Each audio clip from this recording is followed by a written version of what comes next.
So as of now, there really isn't a whole lot to talk about with the NASCAR industry. So I think it's about time we discuss something a little bit different. And no, it's not going to be something that's not outside, or at least outside of the auto racing general genre. No, I'm talking about the gaming genre, specifically the Formula One gaming industry, and the continuity and just the community itself. First, let's start off with the obvious and the most recognizable one. It's not just the console side or the modding side of things. Let's talk about mobile gaming. Let's talk about Monoposto. Obviously, you've seen me play this game a whole lot, and it's been getting a whole lot of new updates recently, but now we got a new one where we're getting classic cars in this video game. Like, we're getting cars from the 2000s, the 2010s, and then we got the 2017 cars, the shark fins, the 2018 cars, which would be the consistent model for the regulations up until 2021. And that saw the introduction of the Halo, the current safety device that we see today. And by no means do I have access to this beta update. Unfortunately, I do not have the Discord server, so I cannot just, get the game on the App Store, or at least the beta. But as of right now, the game itself, along with this new update, I'm gonna be honest, I am definitely excited for this update.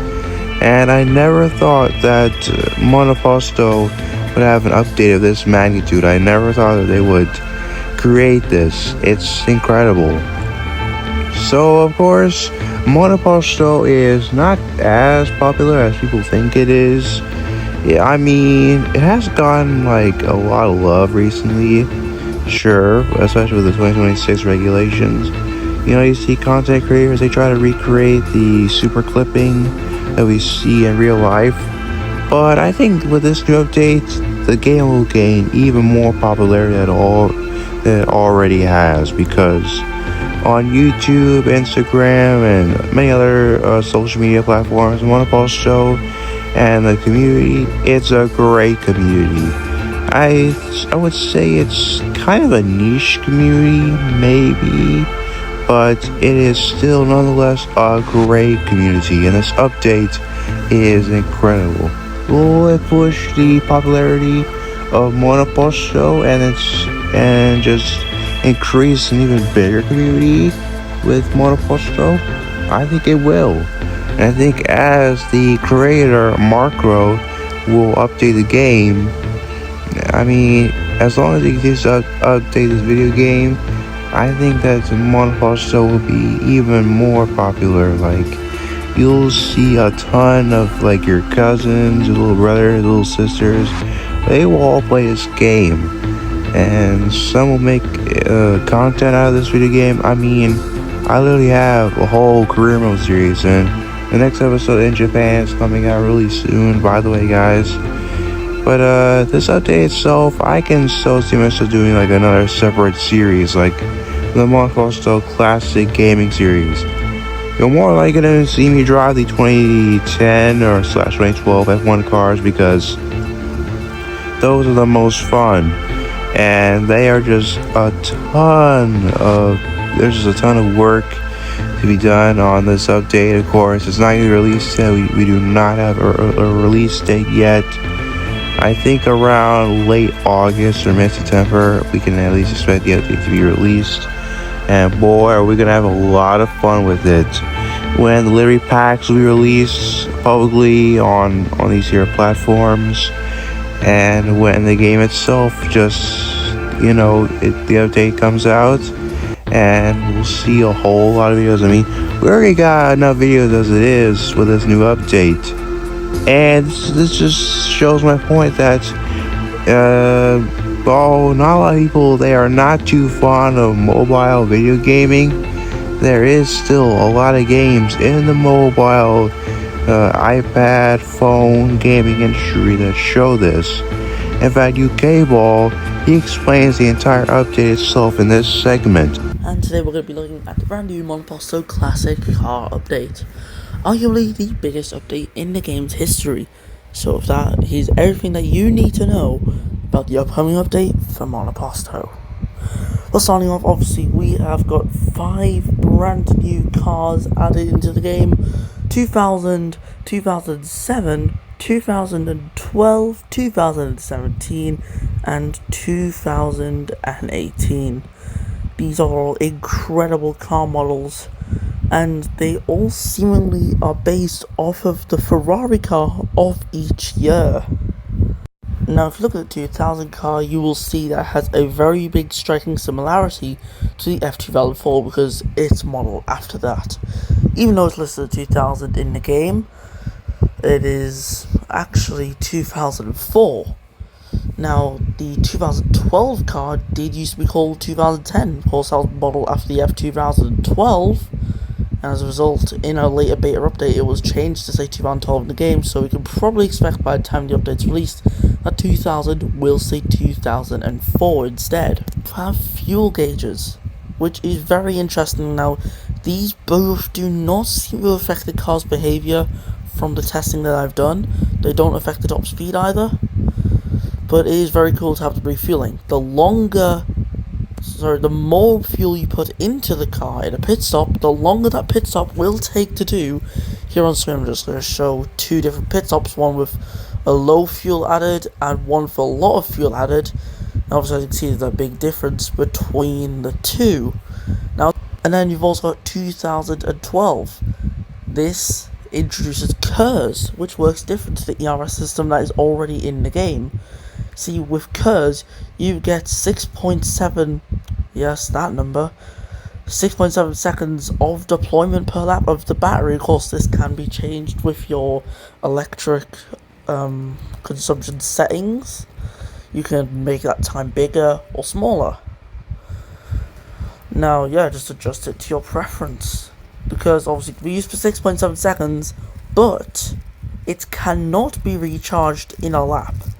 Just like in real life, it gets recharged instantly at the start of the next lap. Now for me, I like to use 300% recharge because no matter what, it'll put you back to a full battery. One thing which you may have not noticed, since I've never shown it, is the engine pitch. That has now went up from 50 being the highest value, all the way up to 70. The car model has been changed. It looks to be wider, lower to the floor, and a bit longer. The rear wing as well seems to have had a bit of a change as well, but don't worry, your 2024 liveries will still work on the new car model just fine. Now, there's going to be no big changes to it. Now, unfortunately, we have got the removal of driver numbers universally across the game. Now, 2024 requiring a livery and a sponsor being separate. Unfortunately, since there's only one livery per team in 2024, so it seems like that the 2012/2010 cars are gonna have KERS, which is essentially, back then it was their version of ERS, which is what we see today. And I think that'll be interesting to do. I mean, it's gonna be interesting on how you can flirt with battery power, because if you actually know and play the video games, or at least the game itself, Monoposto, you know that there is a new, I want to say, a little switch thingy that you can do with the battery. It's sort of like how in the upcoming NASCAR 26 video game, there is like a little switch thing on how you can change the slot AI of the drivers, so that they can change.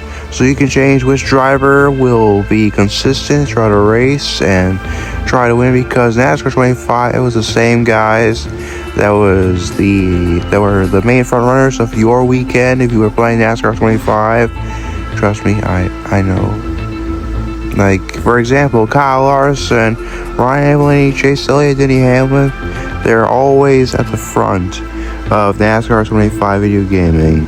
And so that's basically what it is, but I'm gonna let Sparks Y215 take over this next segment. Hello everyone, iRacing Crit Series Champion here, and welcome to the latest Monoposto 2026 beta with all the classic cars. But today we're going to be looking at the 2012 chassis. None of this would be possible without the likes of those in the Monoposto community, including UK Ball and Oyinkro. Thank you very much to those two and many more. If you do spot your livery in this video, comment it down below. But for now, we've got a mixed up grid of past F1 world champions and current F1 drivers, including Pastor Maldonado. We're going to go as Sebastian Vettel around the circuit of the Americas.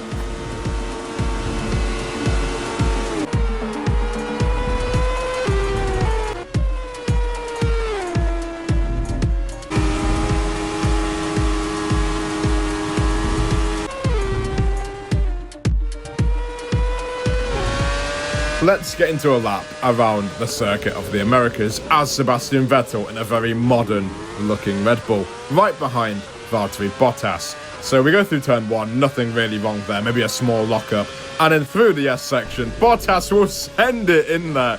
I don't know how he's got that much turn in, but it's safe to say that I'm going to get absolutely destroyed in this qualifying session. So we're going to recharge the KERS at the end of the lap and go again, this time saving it. But when you're 5/10ths down, you kind of just give up on the lap entirely. I mean, is there really much point anymore?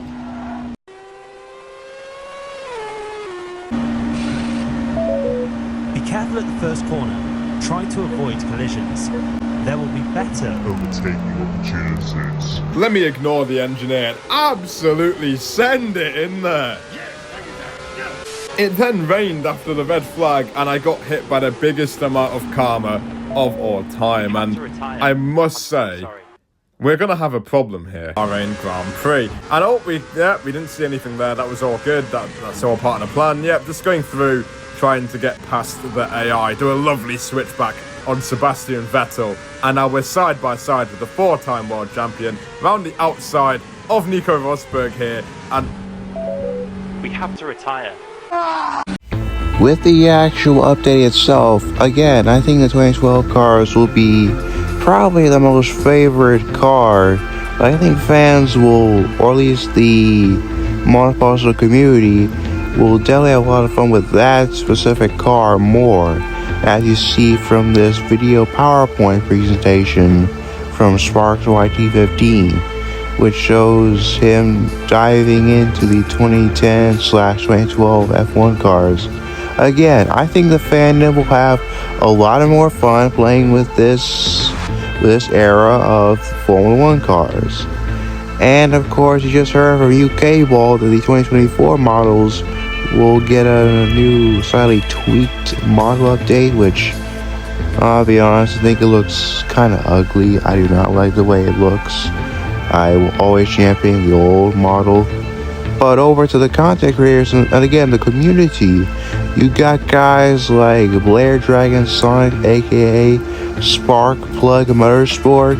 He has done a great job. This guy definitely deserves to be a TV commentator and just have a place like IDK Player and Mike Joy in the TV industry in terms of Americana and motor racing. He deserves that spot. Of course, he's got his incredible TV intros for his series called the ERL Electric Racing League, which basically sees his driver from his Discord server race in a Monoposto championship game, which is based on his all-time favorite series, Formula E, just with edited audio. We all know that. And again, the main thing he strives in is the theme music for the auto racing TV networks and the TV presentation intros. As a matter of fact, as you can see here with his PowerPoint presentation for 2012 BBC United Kingdom intro, this definitely was created by him. No AI necessary. And this shows how creative Monoposto is. That's the thing. The game was created for one reason only. Auto racing for Formula 1 and creativity. And fun fact, it's not the only game to have that sort of creativity. There is yet another game that has that same creativity called Mobile. Mobile is yet another really great game that I'm never gonna have to play sometime, at least the full version. I just have the light version, which is free, but the full actual game costs money, just like the actual Monoposto game. But unlike Monoposto, Mobile actually has a few features that, in some cases, Monoposto lacks. Like the rear wing of the active arrow on some of the F1 cars are different. You got the Macarena rear wing on the Ferrari and the Red Bull, and you can see the McLaren rear wing and the Mercedes rear wing whenever they open. When the driver deploys the active arrow, it is quite different. And of course, I'm gonna let Park take over with his PowerPoint presentation. After months of waiting, Mobile 2026 is finally here. And before talking about the update itself, I think there's someone who deserves a huge thank you. Vince. Because behind this entire game, there isn't a massive studio. There isn't a team of hundreds of developers. It's one person. One person developing the game, fixing bugs, listening to the community feedback, preparing beta tests, answering questions on Discord, and somehow still pushing out updates like this. Whether you love every single feature or not, the amount of work behind Mobile deserves respect. And in my opinion, I think that's one of the reasons this community exists in the first place. And of course, we cannot forget about Formula 1's NR 2003, Assetto Corsa, the most unstoppable modded video game of all time. The fact that this game gets a ton of modding and love just shows you how simple and awesome this game is. This game was simply created for just simple GT racing. Left series of semi-chicanes here. Oh my word! Oh, that is a huge blow for Charles Leclerc. An immediate red flag. That is a huge, thunderous blow. Oh my word, he was off the ground. He was elevated. Daniel Ricciardo just squeezed him so tight. And a 10-second time penalty for Daniel Ricciardo. But there you can see the key moment. Ricciardo lost it over the cliff. You can see him struggling to keep hold of the car. And you can call that a semi-accident, I think. But both. And then again, back to the content creator side of things, over with the EA Formula 1 video games, specifically the console video games, you got guys like New Cruise 51 recreating Formula 1 races from real life and even recreating crashes from real life. Completed with video game recreations of the crash and stuff, and listening to the community and videos. Make sure to subscribe to see more F1 content like you're watching. Now let's get started. We begin here with an idea brought in from you guys, which is for brakes to catch fire or even failing if you don't look after them. In the modern F1 games, you can push your brakes as much as you want and you won't really get punished for it. Of course, the normal punishment for braking too hard would be locking up, which can lead to you running offline to even crashing. But what if another factor played a part in this, which would be having to manage your brakes a lot more, otherwise you could end up losing them, and it would force the player to manage even more than just battery deployment and tyre wear. This new addition could completely change the outcome of the race, maybe even forcing you to give up a win or even a podium in order to finish in one piece without losing your brakes and ending up with nothing. And even I will admit myself, I've got a very aggressive driving style and I tend to use my brakes a little bit more than I should. With this being added, however, I may be forced to adapt to a different driving style and even look after my brakes a little bit more, which may force me to hold back a little bit on overtaking possibilities. So while Assetto Corsa is the greatest non-licensed F1 video game, which is ironic because with BeamNG, that's the same case. I mean, BeamNG is the greatest unlicensed Monster Jam video game with all the mods that it gets. So yeah, these video games, while not intended for these type of leagues, they could be the best unlicensed video game of all time. Say Assetto Corsa, it could be the greatest non-licensed F1 video game just with its mods by the community alone, as well as Beam and MD Drive with Monster Jam, and our 2003 somewhat with its separate games. And again, modding is great.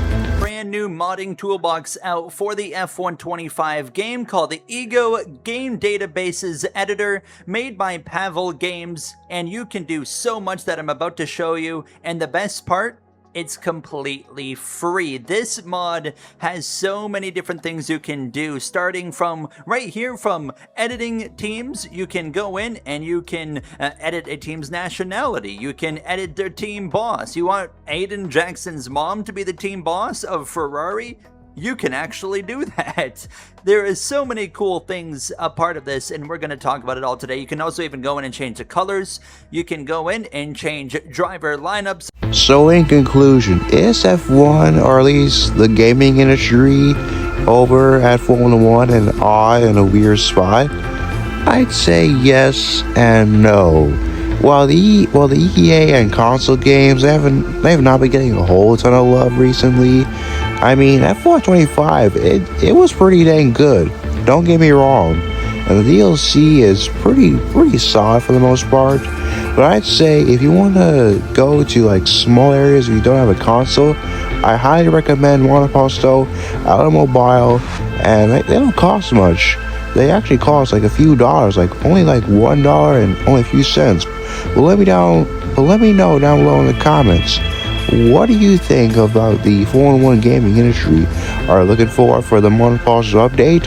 What do you have to say about the community, like the Formula 1 gaming community, and of course our mobile? And I will see all of you next time.